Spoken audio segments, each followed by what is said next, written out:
weeks. I was dead for 10 minutes. Oh, wow, okay. So, they all come over last night. We had a bit of a session because I'd only got 2/3 of my heart working. I had a big coffin fit after you left. I was bloody bad. And, cool. I was trying to leave, but you Bitcoin. It's a good thing. It's a good thing. Mutable legacy.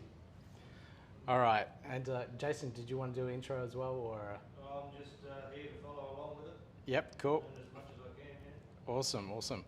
I'm just going to move this, but the live stream is now going, so I'm just going to have that random camera there on the side. You guys can't see it, but you can see it. People on the live stream can see it. So let me just check if everything's okay. If anyone is on the live stream, please let me know if the audio is okay.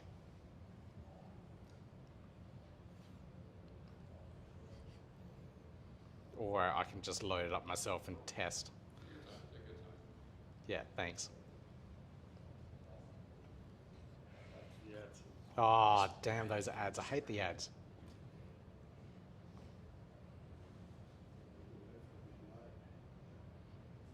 Yeah, now it's working. Yeah, it's good? Yeah. Spam it. Yep. Yeah, okay, cool. All right, that's good. Okay, let's get into it. Sound too low? Okay. I can fix that. It's usually just the position of my microphone, so hopefully that will fix it. And I've got this one here. All right, so like I said, we're going to go through the Chang Hard Fork, what it means for Cardano, and what's been going on with that entire hard fork for the last, I don't know how long they've been working on it for now, like almost a year. 2 years. 2 years? Wow, okay, it's been that long. Sound okay, all good here. Great, thank you guys. Thank you for everyone on the live stream. And that's what I'm looking for. All right, here we go. So the Chang Hard Fork is the 5th era of the Cardano roadmap. We've gone through Byron, Shellen, Goguen, and Basho, and they're all representing different parts from scaling, the scaling for Basho, smart contracts for Goguen, and decentralization for Shelley when the testnet and staking, all that really happened. I can't remember what year it was, 2021, 2020? 2020, the years all blend for me. Yeah. So Cardano's progressed through all of these, and now we're just at the cusp and starting that Voltaire era where governance is coming all on chain, and the community can actually take part of that whole guidance and direction of the Cardano ecosystem. So really exciting times for the blockchain itself. But what does the hard fork include? And it's quite interesting what's going to happen next. So the first steps is a minimal viable community-run governance structure for Cardano. So they've worked out, a lot of teams, a lot of people have put their time and effort together to bring a structure where it could potentially work for everyone on chain, everyone in the community to start working in the Cardano ecosystem and help drive that direction, putting in proposals and voting for it all. We also have the technical components, so all the parameters, all the code, all the smart contracts that are potentially going to be within this era have been worked on over the last year, 2 years. And this upgrade is going to be implemented in 2 different stages. The Chang Hard Fork is just the first, and then we're going to have another one later on. I'm not sure what that's going to include. Yeah. So, oh yeah, there we go. Part 2. We'll officially introduce governance bodies and community-run treasury withdrawals. All right, so that's when the withdrawals come in. So this is going to be really interesting because the Cardano treasury is absolutely massive and has barely been touched since inception. So the numbers here, what is that? 1.5 billion ADA is sitting in the treasury. You can see, let me just pull up the other live graph here, and you might be able to see this one a little bit better. I can't zoom in on this, which is incredibly annoying. The live stream can't see this.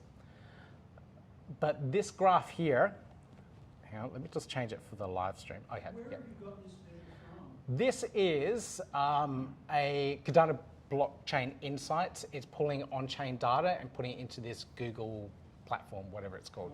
So this is all on-chain data. It's created by I think his name's Matthew or Matteo, and he works for the Cardano Foundation as well. He didn't when he made this, but he's been worked up into that. So let me just hover over this. You can see these little tiny dips here. Each time it goes down, that's Project Catalyst, taking out the funds from the Treasury. So at the moment, the only way to dip into these funds is through Project Catalyst.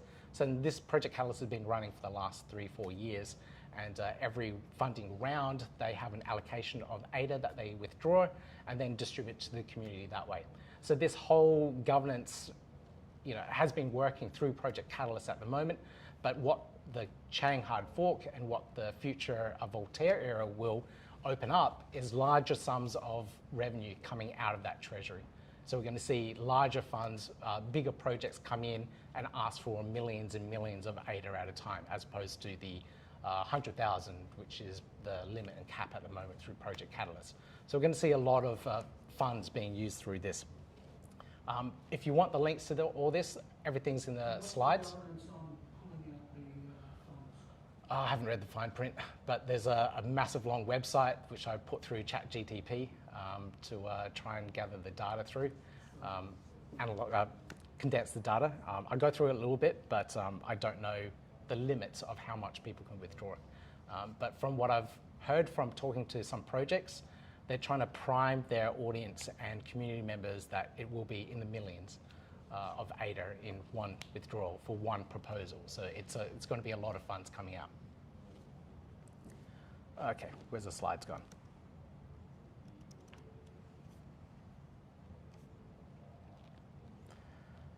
Okay, now if you want to know what's being worked on in terms of the constitution of the Cardano governance, this website is absolutely fantastic. It helps if I actually show it for you guys. But this website's been absolutely fantastic. 1694.io. This is it here. And this has the abstract. It has the overview of everything that is in it. It goes on forever. And it keeps on going. Has all the parameters. It has the governance actions, how to govern yourself, how things will actually take place. And I'll break this down for you guys to make it a little bit simpler to go through. But if you want full details, go to the website, have a look at all that. The website is still only just a snippet of what is in the Constitution. I opened the Constitution, it's like a massive PDF document, and I just could not consume that. But teams have been working on it for a long time. So, Constitution Committee. What? Did I miss a slide? Yeah, I did. Yeah. Governance actions and votes. Any Cardano user can submit governance actions. It's going to be interesting. 3 governance bodies, the Constitution Committee, delegated representatives, and state pool operators are going to be those 3 governing bodies of the ecosystem. To ratify any of these actions, 2 out of the 3 must vote positively for it. Constitution Committee. Now, this was voted on recently within the ecosystem, so we've got, I should pull that up, but there's 7 members of the Constitution Committee. There's Emergo, which is one of the founding members, Cardano Foundation, the IOG, and then 3 or 4 other community members as well. So we've got one from the Atlantic Constitution Committee, we've got one from the Oceanic one, which represents this part of the region, and the last 2, I can't remember their names off the top of my head, but I'll pull up the website for you guys after so you can see who's a part of that. The Constitution Committee will ensure the constitutionality of governance actions that can be replaced by governance action as well. So if someone passes away, they can be replaced. If they're not acting on positively for the Cardano ecosystem, they can be voted out as well. Or if someone passes away, it's kind of needed to be replaced. Flexible size and terms, and members are elected or re-elected periodically. At the moment, the term length is 1 year. So that's what they decided would be a suitable time frame. For me, 1 year isn't enough to actually get things done within governance. So hopefully we see that extended, but 1 year at the moment just to get things rolling. and make sure everyone's comfortable with the governance process, I think is a good start. The DReps, I'm just going to call it DReps. Any ADA holder can register as a DRep.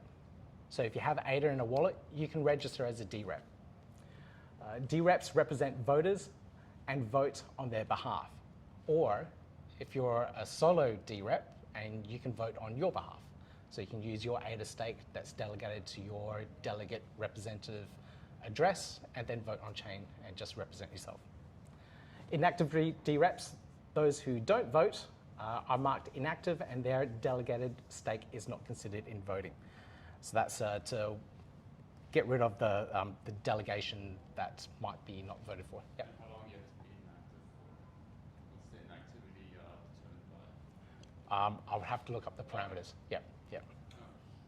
It's seriously a massive document. Can I find this information in the 1694? Yeah, yeah, yeah, it's all there.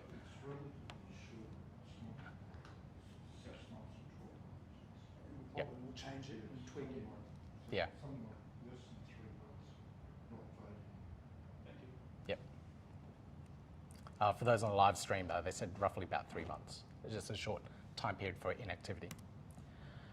Governance voting. 1 Lovelace equals 1 vote. So we're going with that. So there will be a lot of whales out there that will have powerful votes. ADA holders can delegate their voting rights to DReps. So if I become a DRep and you don't know what on earth is happening in the Cardano ecosystem and you say, hey, Pete, I want you to look after my votes and vote on my behalf, you can do that. Me as a DRep, I would have to publish what I am voting on, talk about how I'm voting for particular issues or particular actions that are coming up, and then you can change your vote at any point in time based on the direction I'm voting on. Predefined voting options, abstain and no confidence. So that's if you're not doing anything, you get abstain or no confidence. There's a lot of parameters around the voting. I can't remember off the top of my head, but I did do a video with Mike Horman about all the parameters as well and how the voting parameters work. So if you want to watch that in a little bit more detail, you can. Governance action types. So this is what we can vote for. Motions with no confidence, updates to the Constitution and the committee, new constitutions and or guardrail scripts, hard fork initiations, which is what we'll do for the next hard fork, hopefully. Protocol parameter changes, Treasury withdrawals, and informational actions. Okay, ratification requirements. Different governance actions require different combinations of approvals from constitutional committees, DReps and SPOs. Security relevant protocol parameters, change required additional SPO votes. Cool. Incentives. Now, I thought this was quite interesting. Bootstrapping phase with special rewards for initial participation. Long-term DReps incentives are still under discussion. Now, I said this was interesting because being a DRep, studying what these actions are, what's being voted on, personally, I think is a full-time job. And I did not want to be a DRep and volunteer the remainder of my free time, the little that I have, to be a DRep as well. Like YouTube is a full-time job, and then become a DRep on the side, it's going to be quite tough. So it's if they do decide to make incentives around that, then it would be quite nice. And like I said, the initial special rewards for initial participation, I don't know what they are, but there will be some real ADA rewards for voting and delegating your ADA to the DReps. So we need that action and movement because I think in Project Catalyst, only a small portion of ADA holders actually vote on what's happening at the moment. So yeah, we need more participation from the entire ecosystem, anyone that's holding ADA. Cardano Constitution, a document defining Cardano's values and guiding principles. That's the massive long document that I've been talking about. I will find the link and pull it up. I'll do that afterwards though. Initially off-chain, but may evolve into smart contract-based set of rules. And they do have a lot of the smart contracts being upgraded as well to make that all on-chain. Lifecycle governance actions. Actions are ratified and enacted based on votes. Actions expire if not ratified within a certain time frame. deposits required for submitting governance actions to prevent spam. And I thought that was pretty important. I've seen other governance protocols on Cardano just get spammed with, proposals. So having that stake, ADA, whatever it might be, as part of the governance submission process, I thought was very important.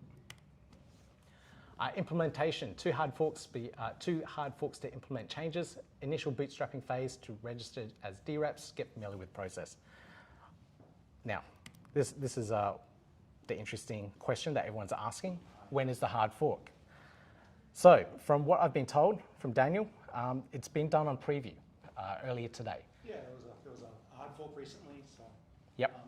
on the test net, so just sort of doing dummy runs, and yeah, just sort of anticipating what it looks like and get through all the technical aspects of getting community organised to get the right tools in place to actually facilitate the process. So I think there are learnings already happening in the Discord as we speak now, and Yep. they're all talking about it. But eventually, when it gets to the main data, should hopefully go all smoothly. I hope so.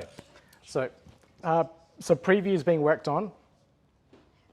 Learnings are going to come out of it, and then it goes to pre-prod. We'll upgrade the pre-prod to the latest node versions. And I think I can show you here as well. Where is it? Chang readiness. Yeah, here we go. This is direct on chain. Yep. So this is pulling data from on-chain. Yeah, that should update for the live stream. But this here, stake pool readiness, this is one of the indicators that we're looking at. So the latest version of the node, 9.1, all the stake pool operators need to upgrade to that version to signal that they're ready for this hard fork. So a lot of operators are going ahead and doing the changes. What we need here, stake ready. It's currently at 24%. So out of all the stake pools that are producing blocks at the moment, only 24% of those pools have upgraded to 9.1. So we need that at least 75, 80% before we can do the hard fork. We also need the exchanges upgraded and ready for it as well. So I can't remember the amount that we need from the exchanges, but we can start seeing here, this is all the exchanges. Obviously the largest ones need to do the upgrade. Come on, mouse, there we go, come on. We've got Bitfinex, just over like 0.5%, that they're in progress. But Coinbase here at 3% of all the ADA on exchanges is in progress as well. I don't think anything else that was said to, yeah. So it's pretty early, but it's going to spool up. So. Yeah. Once one exchange, one major exchange starts upgrading, then the rest will come into play. So you can see this at cardanoscan.io/Chang readiness if you want to keep a tab on things. So once this is all ready, you'll know when the hard fork's actually going to happen. So what do those exchanges have to do to signal that they're ready? Yeah, what's their process?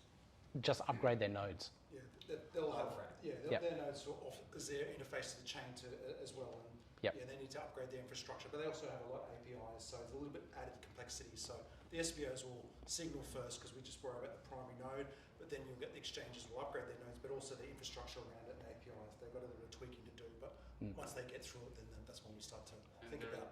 And exchanges use a different address if you want from the staking address or the base address. They manage their wallets a little bit differently, and apparently their APIs are like more batch oriented, so they do things in big chunks. So yeah, what they touch is a bit different. So yeah, we'll need to wait for that too. Yep. And there's a lot of infrastructure that needs to be upgraded. All the DEXs out there that might have some Cardano nodes running, they'll need to upgrade as well. So it's a massive process of upgrading and getting the community ready. Some upgrades are really quick and easy. This one takes a little bit of time to replay the blockchain on all the nodes. If you're doing it that way, there's quicker ways of doing it now too. But because it's a bit of a process, and we want to make sure this is all working correctly. So test. That's where we're at the moment. There are some really cool technical things that are rolling out with the Chang Hard Fork. So the Chang Hard Fork brings in all of these on-chain governance things, but then there's also lots of cool things that the the developers get to play with too. I'll go through them quickly. How many developers we got in the room? One-ish, two, 1.5? Okay, all right, here we go. Technical upgrades. So this is an overview of what we're going to see. SIP improvements, primitives, Plutus V1 reference script fees, cost models changing. So overall, everything gets a little bit cheaper, and then the governance scripts come in. So these Cardano improvement proposals, we're removing the requirement for datums. Just a bit of technical thing that makes it a little bit easier for scripts to not have a certain requirement, makes it a little bit easier to develop some things, changes the architecture of way that some engineers will do things. And then one extra validation for ensuring that the scripts validate the way it should be validating. There's some cases where it did weird things, but they're getting around that with this particular improvement proposal. We also have these really cool new primitives, and this is one of the things I'm really excited about in this upgrade, because it brings in more interoperability for Cardano. We've got the zero knowledge proofs primitives, so that will allow more ZK stuff to be built within the ecosystem. We've got Blake 2B224 and CAC 256, and this allows for validating Ethereum transactions. So you can use, I wasn't explained it too well, but from what I understand, we can now validate transactions from the Ethereum side of It things. helps talking natively to chain a bit easier, which is a much safer way of doing things. So we'll see a lot more interoperability around this, which is really cool. We have some of products, encoding efficiencies and code generation. So developers will love that because it just makes things a lot easier for developing. And then we've got this bitwise primitive, integer to byte string and byte string to integer. So that brings performance optimization and cryptographic support. So that's all nice for the developers. Now the reference scripts. Now I thought this was really good. And now with the Cardano smart contracts, when you execute a smart contract, the entire smart contract actually gets deployed with that transaction. And smart contracts, they take up a bit of a footprint. They're a little bit large in size sometimes. And submitting them each and every time to a transaction fills up those blocks. Yeah, duplication. Yep. So you can imagine you're doing a swap, and each and every time someone does a swap, you have to put that smart contract in that transaction again and again. So the reference scripts allows you to, instead of submitting it, you can reference it somewhere else that's on chain and take advantage of that optimization. So we'll see more transactions, more smart contract transactions on a block overall. So that will optimize and allow for more transactions to happen. So we've already... Does that mean they tagged the transaction back to a particular block where the smart contract code exists? Yeah. A lot of code is static. It doesn't need to be changed, so why duplicate it? Oh, I understand the So logic of it. I was trying to work out how they're scripting back. Just a pointer. Yeah, back to the particular block that Yep. they're relying on from the smart contract. Yep. Okay. Yeah, people have already submitted a whole bunch of reference scripts on chain, and anyone can go, oh, I like that script, and just reference it and build off it. Yep. So you can piggyback across what's already on chain, which makes it a lot easier. But with that reference scripts was introduced with Plutus V2, and when was that hard fork? I think it was sometime last year. That one allowed all the dApps to upgrade to V2 and have all these reference scripts, reference imports, and inline datums, which created a whole bunch of optimizations. We saw DEXs get a 10x increase in throughput, which is absolutely amazing. So they can pack in all these transactions into one, all these smart contract executions into a transaction, which is absolutely amazing. But we have all these legacy V1 scripts that are on chain, and they're being submitted into every transaction still. So now they can upgrade that, have the reference inputs, reference scripts for the V1s, and then slowly optimize existing code that's already on chain, existing legacy stuff. Essentially. Yeah. So that's an absolutely brilliant one as well. Now these other ones here, these ones reference script fees, just optimization of costs, cost model settings, again, optimization of costs for the smart contracts, and then governance scripts being added in so we can do some smart contracts around the governance side of things, so we'll see more automated DAOs and et cetera, et cetera. So at the moment, a lot of that stuff is either done off-chain, a little bit on-chain, a little bit off-chain. So we'll see a lot more smart contracts and automated executions there. Okay, becoming a delegate representative, it's a lot of work, and it's not something I wish upon my worst enemy. Delegate representatives, this is an overview of how you can go through and become a DRep. You need to register. Register a stake pool, DRep, where's the mouse? Register their intentions on chain via DRep certificates. And there's a website for this. I think I've got it open. No, not that one. No, I've lost it. It's all good. Delegation, just like staking a pool, ADA holders can delegate their stake to DRep with transactions. Voting power, DRep voting power will be the total value of stake ADA delegated to a DRep. Now, there's no limit to how much ADA can be delegated to a DRep. So there's going to be some people in the ecosystem that will have a lot of power. They'll have a lot of influence over the chain if they're well known. If they're working in the space for a long time, a lot of people may delegate. Decentralization on the voting power. So hopefully increasing intelligence of direction. You get fucking intelligence. You're decreasing the decentralization on the voting power. Yeah. But you can always redelegate if the, you know, that might be changed in the future as well. These parameters is just how they are at the moment. Maybe they will put in a ceiling limit for the amount of delegation for a DRep. Yeah, I think that's going to cause legal problems if you go to the SEC. Legal problems for the SEC? I don't know. No, the SEC. You're the lawyer in the house. The SEC will not like this. Okay. Okay. Status. Registered DReps will need to vote regularly. Yes, that we were talking about that a little bit before. Now, if you want to become a DRep, there are a lot of workshops around the world that are happening at the moment.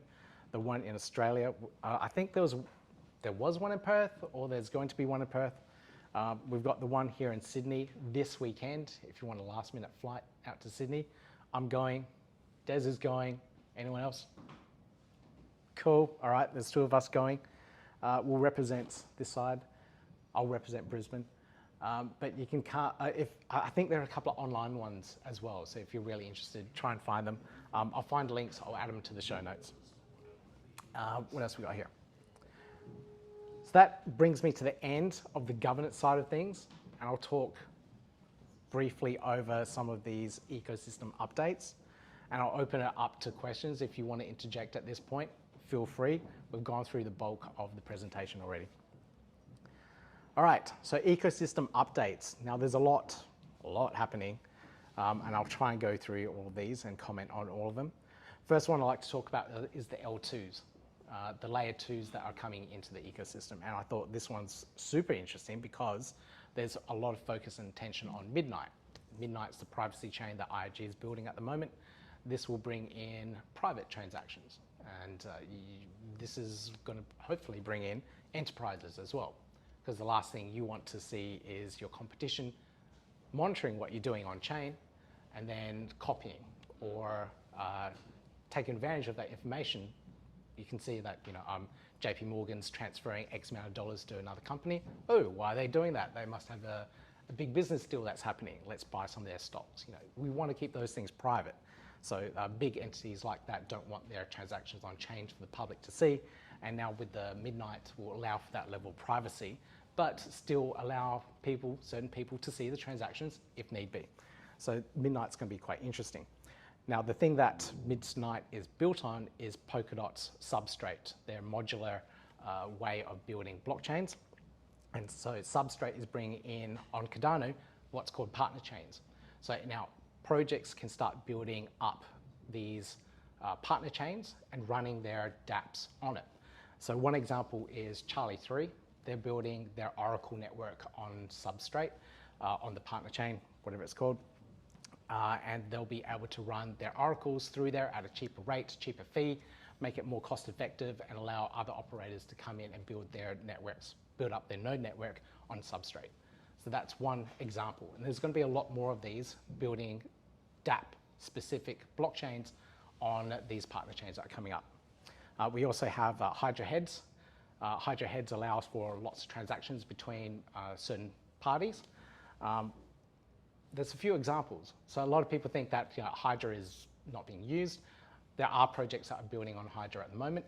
One example was Doom. So someone's building Doom, the game, like first-person shooter, using Hydra heads. That, for me, that was the most interesting one. I don't know how they're implementing that and using Hydra, but you could see a demo of the Hydra head communicating with someone playing and doing all the transactions really, really fast in the background. I might just pull up that video if I can. Hydra Doom. I doubt it will come up. Doom Hydra? I'll find it afterwards. If anyone in the comments of the live stream knows the link to it, please let me know and send it away. We also have some new projects, Sky Protocol. Sky Protocol have been working with the Cardano ecosystem since 2021. Ooh. They've built their own products as well.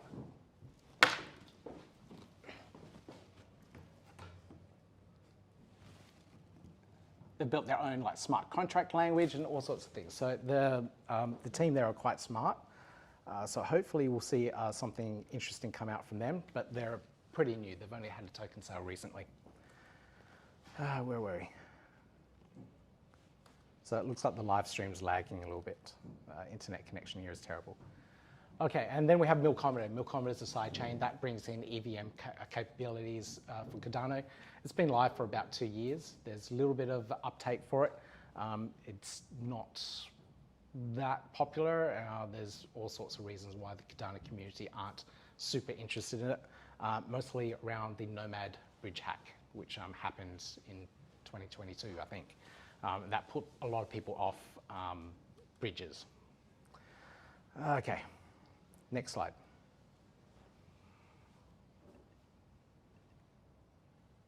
Talking bridges.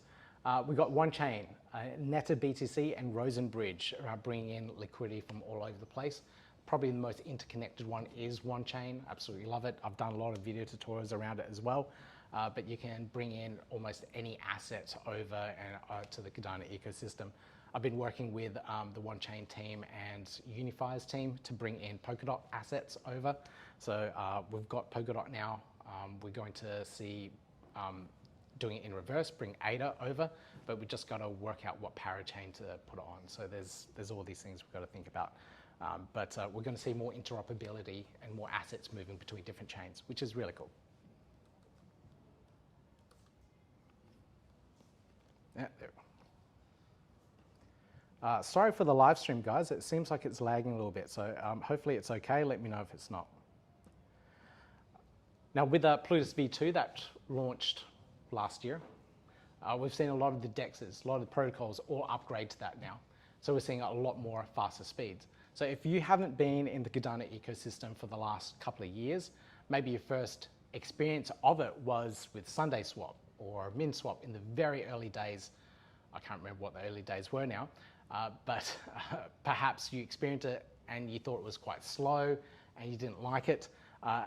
How it is now is light years apart. It is so different to how it was before. There's a lot of optimizations that have been done and transactions are so much faster than what they used to be. We also have, like I mentioned a little bit before, zero-knowledge proofs and zero-knowledge protocols coming into the ecosystem. We have Ncoins, which is one protocol that has launched over the last year. People are using it to send transactions privately across the chain. And we're going to have a lot more of it now because of the capabilities that we have with the brand new upgrades in the Chang Hard Fork. And with that, we're going to see more ZK protocols launched on Cardano. We also have our own home-baked stablecoins, which is interesting in itself. We have ASINs bringing out USDA, and we have Moneta. They changed their name recently. They're bringing out USDM. Now, this is because USDC, USDT, they haven't entered into the Cardano ecosystem. There's like a 7-figure cost behind integrating in USDC. So no one's willing to pay that. So maybe if the Treasury was open, it would have been already paid for. I don't know. But no one wants to fork out the money for that. Hence, USDC isn't native on Cardano, but there have been homegrown implementations.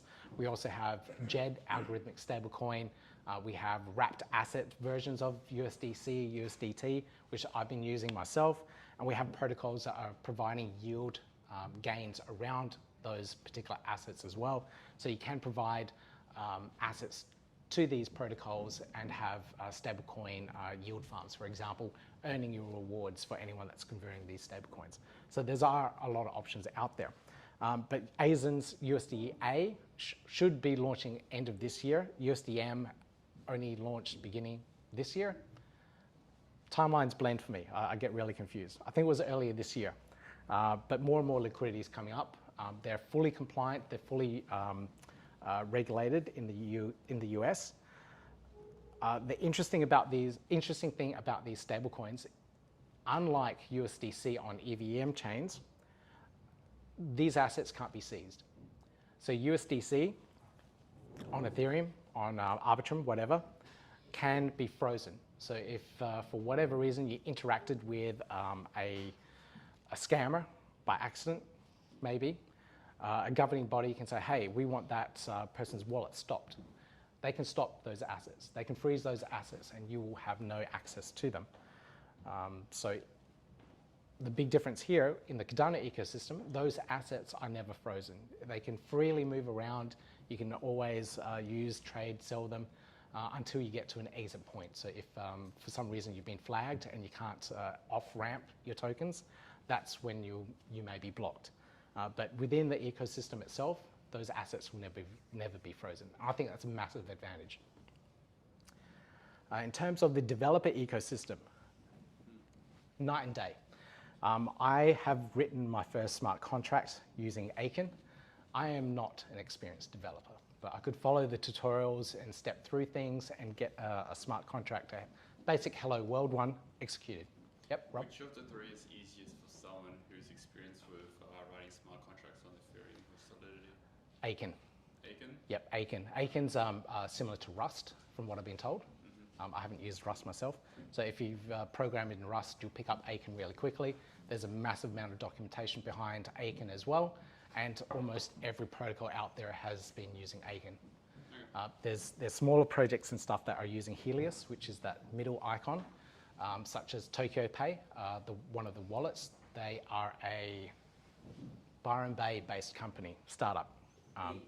Pete, Yep. I bet you Gemini and ChatGPT can write that code better than you did. I bet it can. I bet it can. It's obviously learnt along different language trees. Yep. Right, to include Haskell as well as Python. Yep. And if you give ChatGPT some of the documentation, some example boilerplate code, I'm sure it can write some. There's a few in the community that are going to play with this. We'll see it. Yeah, there's a few in the community that are using. LLVMs are very popular. Everyone should do an LLVM. So there's a few talking about it. Sure, absolutely. Okay, it's going to be interesting. But yeah, if you're a starting developer that wants to build something, there's a lot of opportunities at the moment because smart contract devs are highly sought after. Learn Aiken, pick it up. There's a lot of documentation. Aiken-lang.io is the website. Go there, follow some tutorials and get started. dmeter is probably the resource here that you will need for your environments. Aiken and Marlow, what was the Okay. So Marlow's, so the question was Aiken, Marlow, what's the difference? Aiken, you have to write the code yourself. Marlow is a visual smart contract builder. So it's a case tool, isn't it? It's a what tool? The case tool. I don't know how to really describe it myself, but you can write a full smart contract with Marlow. It's not, you don't have to use It's it. like recipe coding. Yeah, kind of, yeah. Yeah. Yep, It's a yep. case tool. Yep, okay. It's sort of domain specific. Yep. Just the same as Aiken. Aiken is a domain-specific language as well. It just converts it to Plutus core language at the end. I can't remember the protocol that is using Marlow at the moment, but they've done their entire project with Marlow. And they've got like a lot of smart contracts to build out their protocol. But literally you can use the visual builder to pull in the parts that you need from, open brackets for the smart contract to validate a certain part and just pull all the pieces together. So it's a really nice way of doing it. I didn't wrap my head around it fully, but the Aiken side in Rust style programming made sense to me. Like I was saying with Demeter, when I first started playing around with Plutus smart contracts, setting up the environment was an absolute nightmare. It nuked this laptop setting up Nix to get it working. So Demeter now makes that really easy. So Demeter, you can fire up everything in the cloud. So you have your whole environment in the cloud, you can connect to it, and you just start building your smart contracts there instead. You play around with